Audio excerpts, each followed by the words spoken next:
What's up, guys? My name's Christian. Welcome to my channel, and this has been a very hard couple of weeks. I've lost 2 friends in 2 weeks, and as you guys know, I've already lost so many other friends. So on top of their deaths and the pain that their deaths alone has brought, it opened up the pain of all the other deaths of my friends.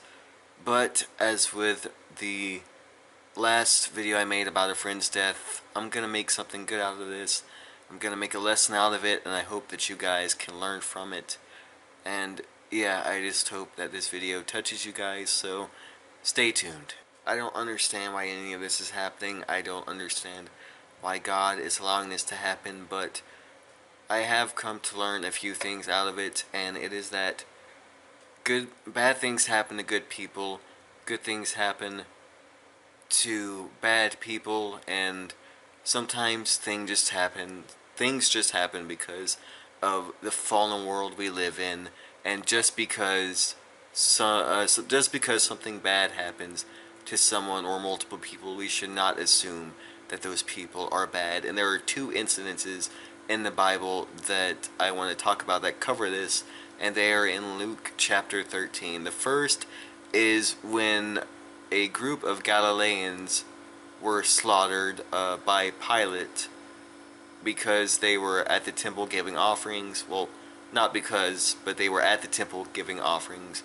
When it happened, they may have been causing some kind of public disturbance, but nevertheless, they did not deserve to be slaughtered. And some people came to Jesus sometime after and reported this to him, maybe whether to try and make him choose sides between for or against Pilate, maybe just to genuinely to see what his reaction was. But nevertheless, Jesus offers them this response, which basically says, do you think that the Galileans were any more or less sinful than anyone else? Absolutely not.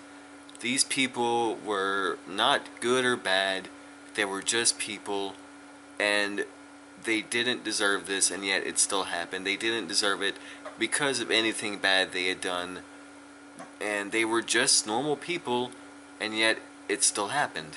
Next is the Tower of Siloam, I don't know exactly how you pronounce it, but we don't know much about this tower except that it was probably a pretty well-known landmark, and an incident happened there either shortly before or afterwards, but around the same time frame that the first one happened, that the tower just fell on, I don't know who exactly, it may have been guards, but 18 people who were there, and the tower just fell on them. And of course people were saying that because this happened to them, that they were very sinful people and just very bad people, yada yada yada.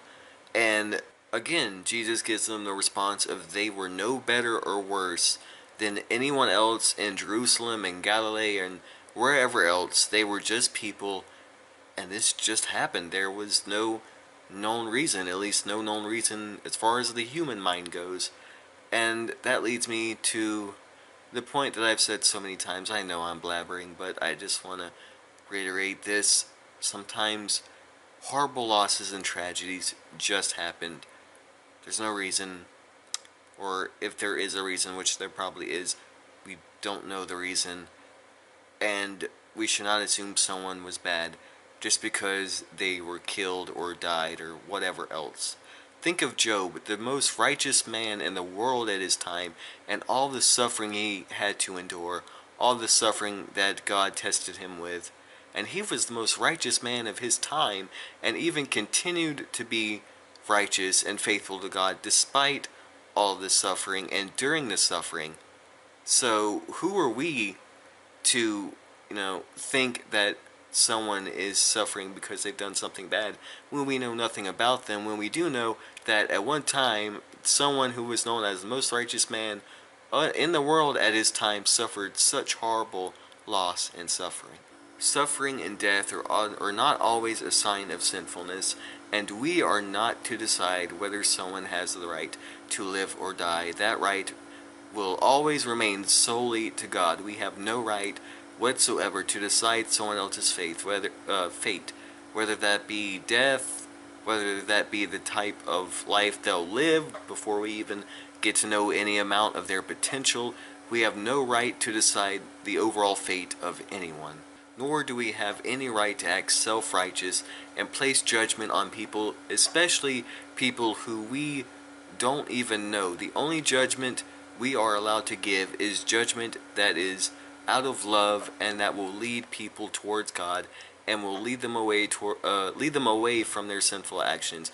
But we are not to give hypocritical judgment, and we are not to give judgment out of self-righteousness. Because frankly, by God's standards, we all suck. And if nothing else, I just hope you can relate. And if you have had to suffer the kind of pain that I am currently suffering, I am so, so sorry.